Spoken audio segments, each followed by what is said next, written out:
We are counting down the days till Christmas, and today we delve into a Christmas wish. Colombo Jewelry Stores brought out a sparkling collection for Christmas, a magnificent gem-studded canvas of beauties adding flair and style for the season. But that wasn't all.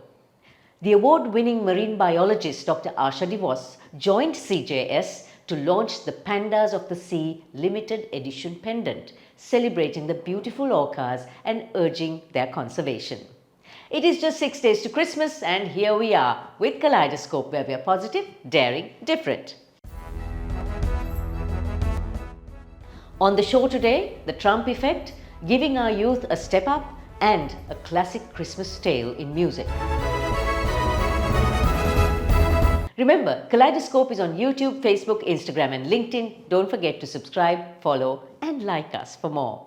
Thank you to our fantabulous partners on the show, Park Street Gourmet, Srilanka Life, CDB and The Daily Morning. CDB Hybrid Leasing. Enjoy exclusive interest rate and much more for hybrids, plug-in hybrids and EV vehicles. Looking back at the week that was on CDB Snapshot.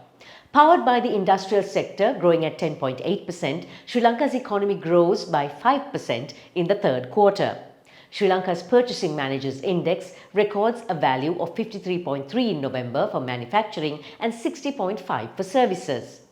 A male humpback whale makes a record-breaking migration journey of over 8,000 miles from Colombia to Zanzibar.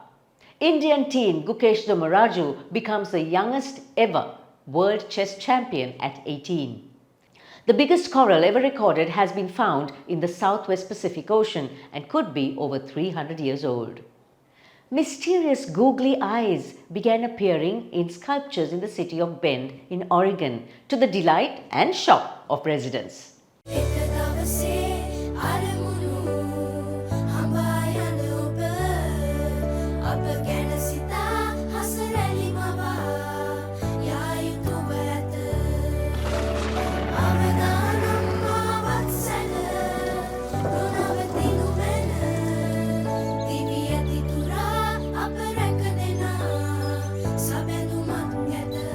You focus on your goals. We will take care of the risks. Srilanka Life. Welcome to Srilanka Life News Capsule.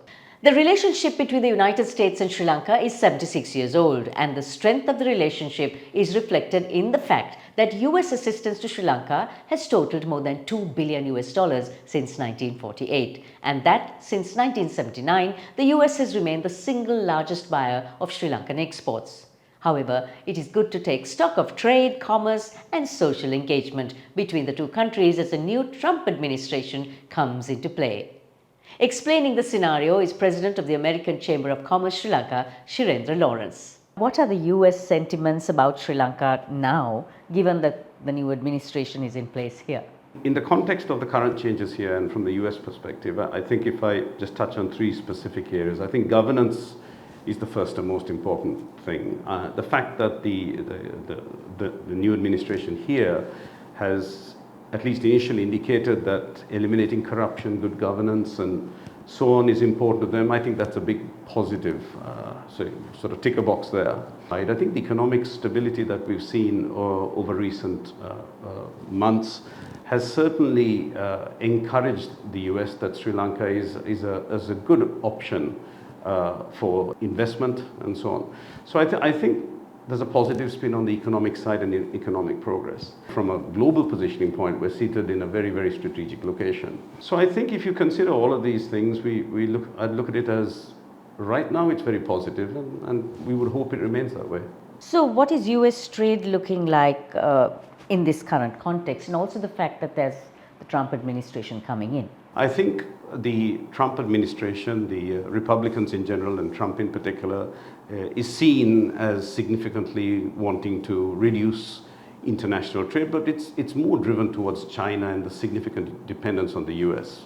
I think we need to be mindful that the US imports from China have been something in the region of 3 times what China imports from the US. So regardless of the politics, I think we would be understanding that there would be some pressure to reduce that dependency. And in fact, if you look at the progress over the last few years. Chinese imports into the US used to be 500 billion plus just 3 to 4 years ago, and over the last year or so it's reduced down to under 400 million. So we're already seeing a significant reduction, and that trade has to go somewhere. And I think I certainly see this as an opportunity for us to increase our trade with the USA.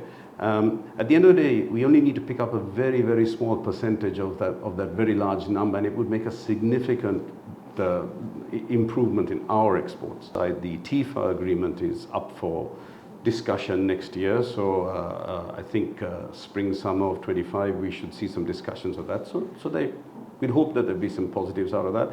And also the GSP regulation, which actually went out of date and hasn't been renewed in the last few years, is likely to be renewed. That is expected.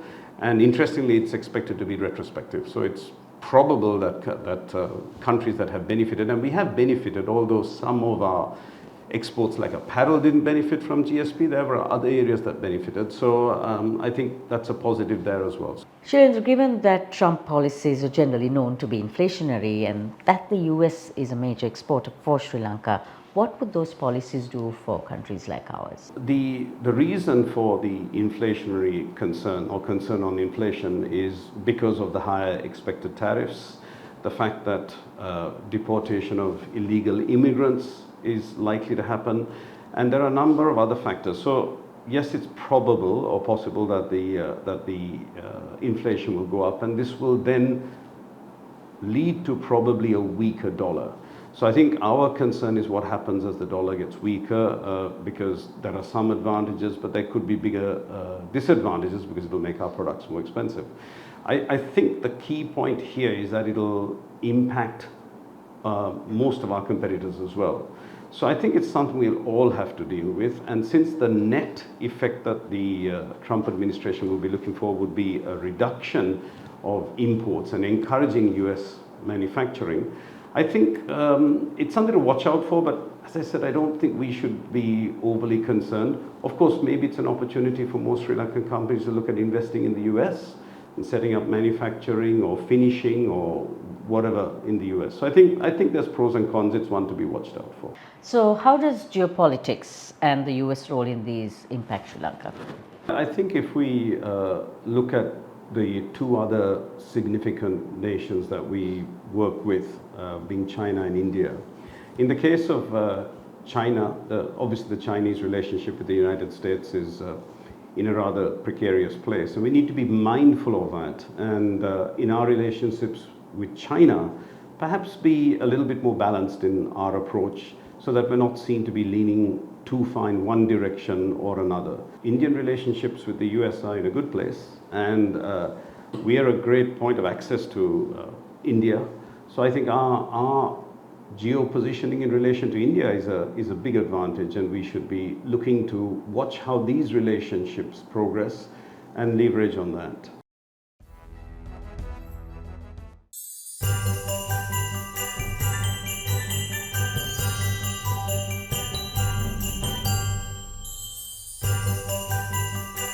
And now for a look at our markets this week. At the Colombo Stock Exchange, the all-share price index broke a number of all-time high records, with the average daily turnover levels improving significantly. Oil prices remained stable at around $73 per barrel, even as China's retail sales were disappointing and German business morale worsened, while the US Federal Reserve is expected to cut interest rates further. Gold prices continue steady at $2,650 per ounce. It's Christmas time, and there are some towns that absolutely glow with the spirit of the season. Here are some of CNN's picks for the most Christmassy towns across Europe.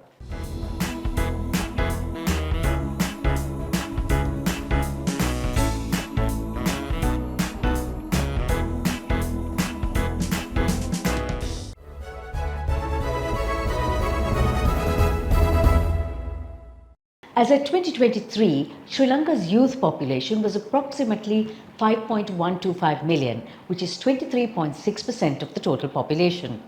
Our youth have had to contend with war, political instability, economic bankruptcy, and environmental degradation, forcing them to become activists against corruption, climate change, and demand a better future for themselves. With me today is Ramzi Zainuddin, who has been working with youth in Sri Lanka for years now, and he's here to discuss what ails our youth and what are their aspirations, as well as the challenges they face. Now, you've worked quite extensively with communities, especially youth. What have been your findings? Youth are always ready to work with the communities, but the thing is they don't have that opportunity to come forward, and probably the platforms aren't necessarily available for them. It's still dominated by the older generation where they dictate certain rules and regulations. So I feel that's the gap or the problem that the youth today face. What are the misconceptions there are about youth of today actually? Misconception would be where people think that youth is part of the problem. I think over the 50 years of history we have seen like the LTTE and the JVP, you see a lot of and the Aragal here, you find where youth come in to take action, but at the same time we feel that they have been accused to doing something not up to the standard. So I feel like that's the biggest misconception where when youth take action, it's been judged. What are the specific challenges you think are faced by youth today, and what are their aspirations? There are degree programs, there are study programs, but when it comes to the industry requirement, there's a huge gap in what they can do as an individual. So I feel like that is something that needs to be closed down really. And also the youth have a lot of aspirations. They want to do well in their lives. So you can see after the Aragali, a lot of young people leaving the country. What do you see in them? What are the wounds they carry, and how can we as a country actually help them? I think the wounds that they carry would be the wounds of the previous generation.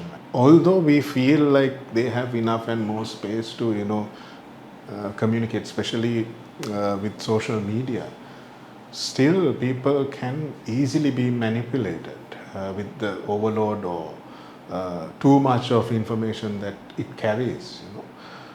So I feel like it will be important to have physical spaces for people to interact. So looking forward to seeing more of your work somewhere, sometime. Thank you so much, Sir.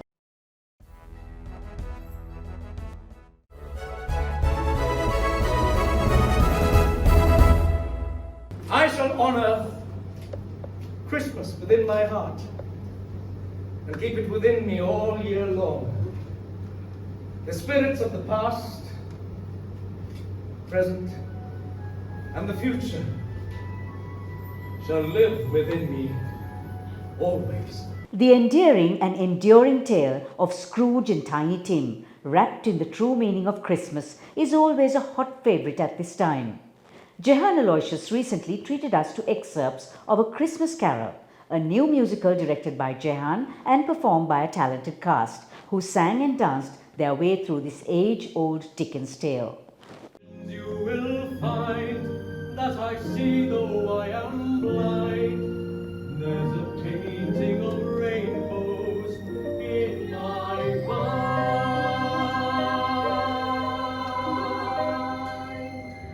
Dance, now be bold and just dance, till your world is romance. Waltz to Venice or France, it's your life you'll enhance when you let yourself